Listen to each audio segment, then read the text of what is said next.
Welcome to another episode of Opel Power. In this episode, we're going to take this, a Weber 3236 carburetor that almost every Opel GT has on it, and trade it for this, a Weber 40 DCOE carburetor with a straight shot manifold into the engine. It'll flow a lot better, make a lot more power, and be a lot more noisy. Stay tuned. One of the first steps is to take the carburetor off. You'll see I have four of the same wrench here, four different sizes, or four different 13 millimeters of different lengths and different styles. And once you start taking one of these carburetors off, that is painfully obvious why you need that. It's very hard to get these bolts off in here. There's just not enough room for them.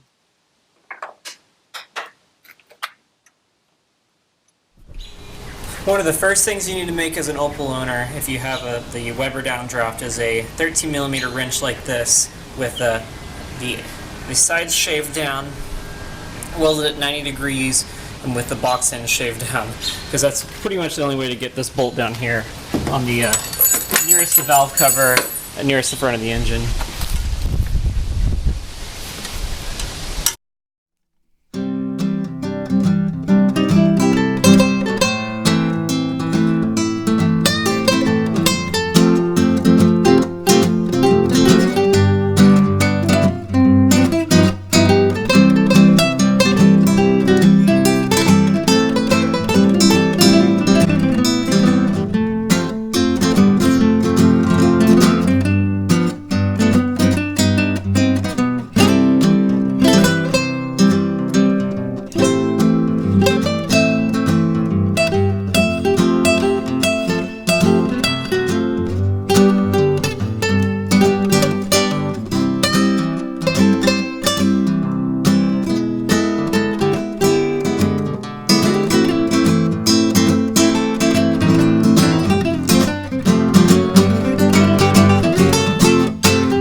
Alright, so we had to take off the top cover here and the idle jet to get access to this bolt.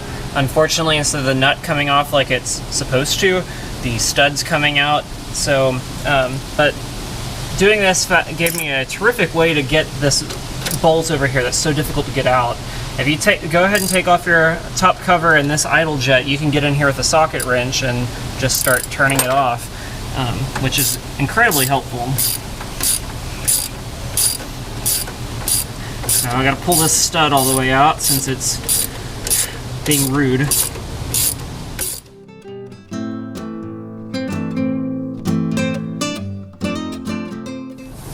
So I need to get off my linkage. So there's a little wire that locks the linkage in place. So you just have to undo that and pull it through. So now I got that safety wire off. Now I can just pull back on the linkage and it'll come free. So as long as you took off all your hoses, the carburetor is free to come off. So you just wiggle. There you go. Ooh, that intake is clean. This is not.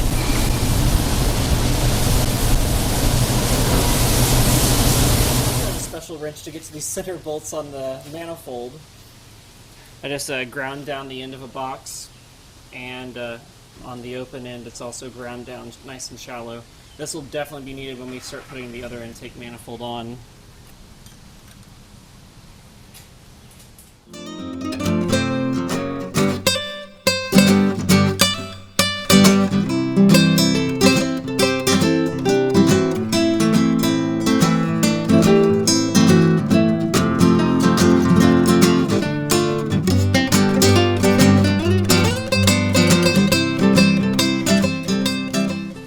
So much room for activities in here now. Got all the manifold out and everything. Looks like my original gasket's still intact, so we're going to go ahead and use it because I'm sure it's going to come off again a couple times before we put a final gasket on. And I'll take you guys off so you can see in there. There's a lot of room in this side of the engine bay whenever you take that out. Alright, so let's get that new manifold on. One of the most difficult parts of doing the single side draft swap is getting this linkage to work with the single side draft. It's basically trial and error and lots of adjustments. I'm sure I'll be showing you guys as we go through this, but yeah, these things are just ridiculous. I mean, it works, but good lord. Let's put this little guy in. You ready for this? Mm-hmm.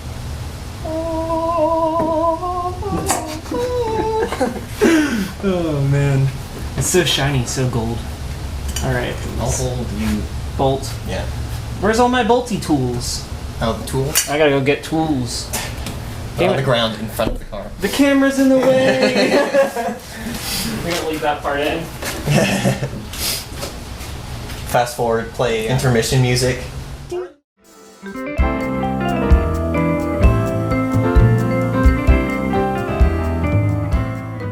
Alright. Even my custom wrench that I made to do this can only get like a 1/16 of a turn per try if you can even grab it. It's so tight in here. Try some needleless. Needless pliers? Mm-hmm. Look, it's in further. Yeah. Or maybe we once you get it in far enough, you can use the box end. Or maybe we just loosen the manifold all the way and tighten those up first. Maybe so. I got tired of turning the wrench, so I let my hideous assistant. Yep. Ugly Joe, that's what they call me.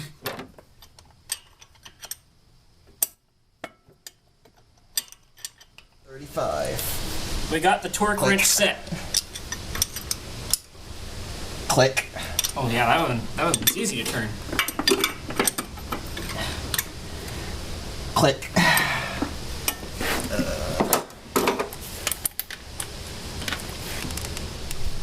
It's beautiful.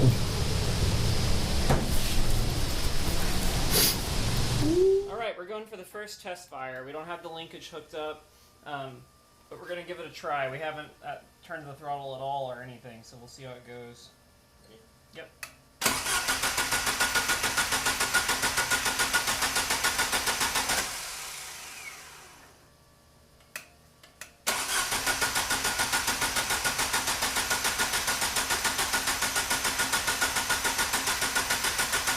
Alright, stop for a minute. Okay, I hear it squirting. Try it now. I think we're primed.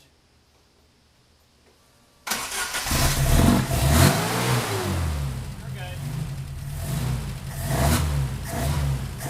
Throttle's so easy to turn without a spring on it. I don't. Look at this! Woo! I know how to fucking baseline a tune, man. Look at that. Oh, that's great. Let's see.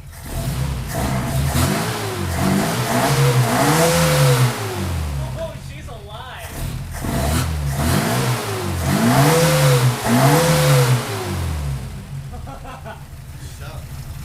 Kill it. I'm gonna adjust the idle. Make sure that's closed off. Kill it for a minute for me, would you? Oh, okay, we're good. I'm gonna thread them all the way in, so I know how many turns I'm doing. I'm gonna start with 2.5, and then we'll change it from there. All right, so they're at that angle. So there's 1/2. All right, go start her up.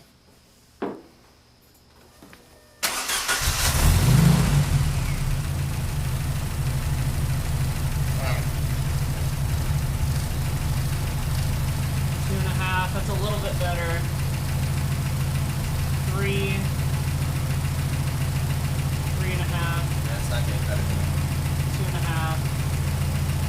Or 3, I mean. 2.5. Think there. 1.5.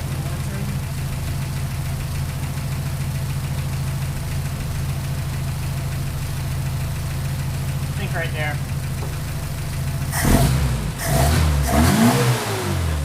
Better than the red car. I think it's the smaller Venturi size, and then this engine's really good.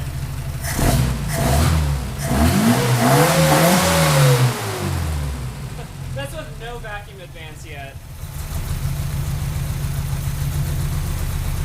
Oh, I got a vacuum port over here open too. change things. Had the progression holes open. Now we gotta change these guys open. No, the progression holes right here.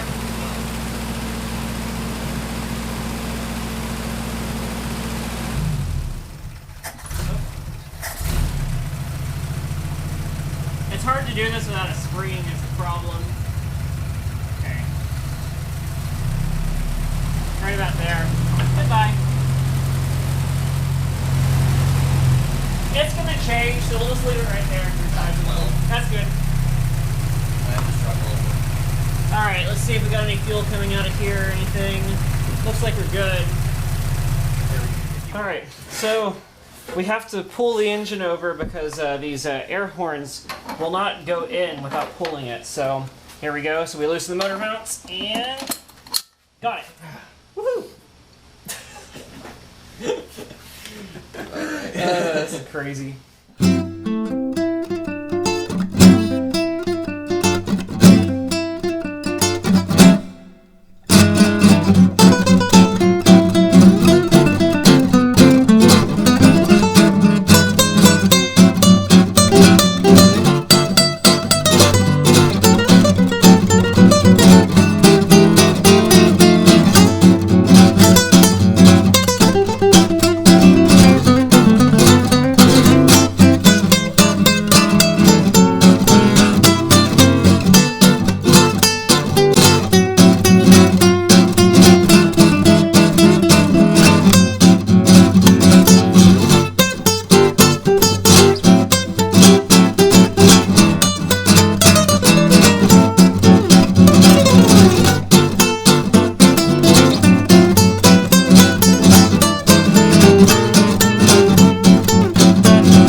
Alright, so I ended up putting a breaker plate from a older Opel distributor. This is a 1975 distributor here. They have only mechanical advance. I'll put a link up here in the video so you can go to a video I did on the 1975 distributor and doing the modification for this mechanical advance, only having mechanical advance instead of vacuum. That's why I put the rivet in that distributor. Here's the rivet for this one here. So now I just need to get the Pertronics put in and pretty much be good to go in the distributor. This hole here was open since I got rid of the vacuum canister, so I got another one of these seals from another distributor and knocked it in there, put a little bit of JB Weld on it to reseal it in there since I don't have the original tool that spreads those out to press fit them. I think everything's going to work great on this one. On this car, my other Opel GT, I have a little brass plate there instead, but I noticed that this was the same size as that, so I figured that was a better way to plug that hole.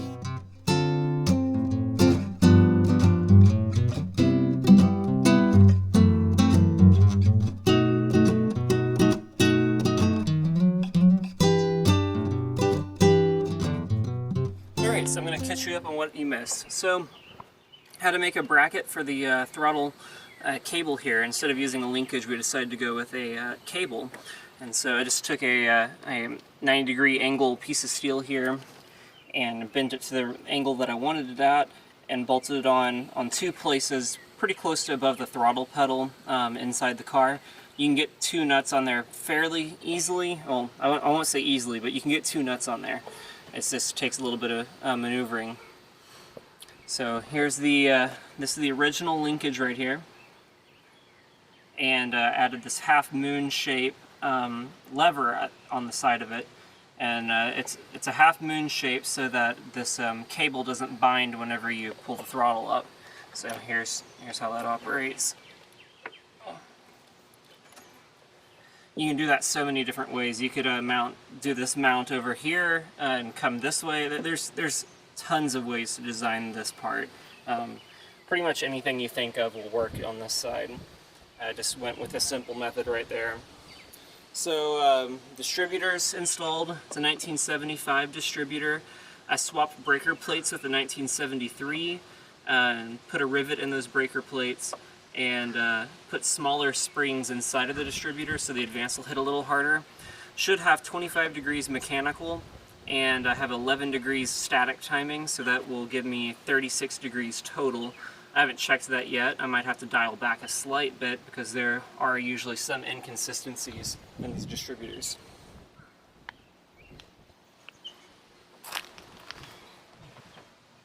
And over here we have the custom bracket my friend Tyler made for me for this car. It's beautiful. I was just doing a straight piece of steel off of this bolt hole here and going straight to here, and he kind of took my idea and multiplied it by 1,000 and did this beautiful, really strong bracket setup with 2 mounts. It's adjustable, and it gives it the proper height to where this throttle will work properly. So you can't really push a cable, so this isn't showing you how it works very well, but there's the lever on the carburetor. It's bent at an S shape. This is just one that came with the carburetor. The only vacuum hoses are the small hose that goes to the engine and the big one that goes to the brake booster. All the other vacuum hoses are gone with a DCOE setup, because we don't have any vacuum advance on this distributor anymore, and we don't have any ports for it on the carburetor either. So this is a throttle return spring attachment. Really nice if you're doing a throttle cable, or if you're just doing the standard linkage. It gives you a nice throttle return spring at the carburetor. I don't remember my tuning perfectly, but I think I have 60 accelerator jets. These are the accelerator jets. I have 40 F9 idles. I have 150 airs and 135 mains, and that seems actually very, very close. I think I have F11 emulsion tubes in there, but I'll probably do F16s later. But it's running really well right now, just off of my baseline guess. Very small Venturis. I think these are 1/2 inch. Not Venturis, very small air horns. My auxiliary Venturi is 4.5 millimeters, and my main choke tube is 30 millimeters. So pretty good setup here. It sounds great, runs easily. About 3 turns out on the screws, so I might be able to play with the idle jets a little bit more. But this throttle cable has got an O'Reilly Auto Parts. I'll post the link to that too. It's not a great cable, but it'll work.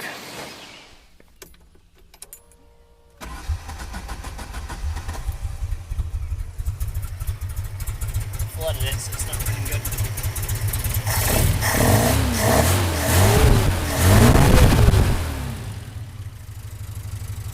There we go.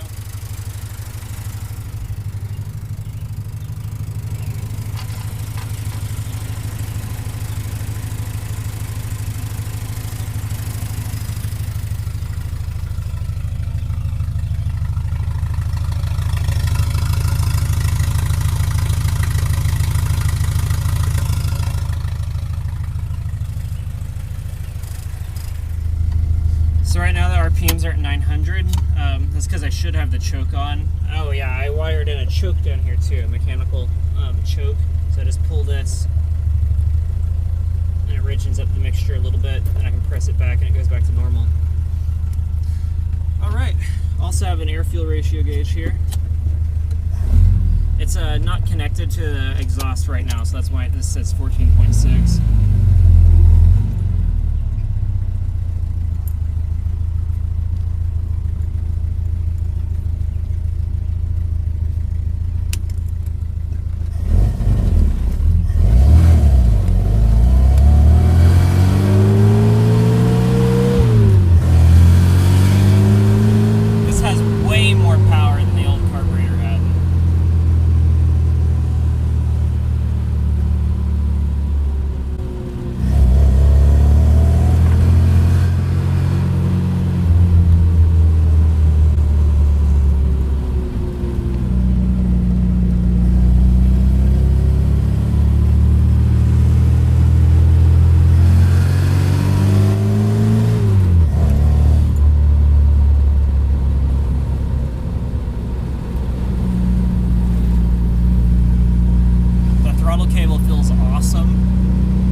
rushed. I imagine I'll probably get some better performance when I replace it with the 2-inch exhaust later next week. Man, it feels good today.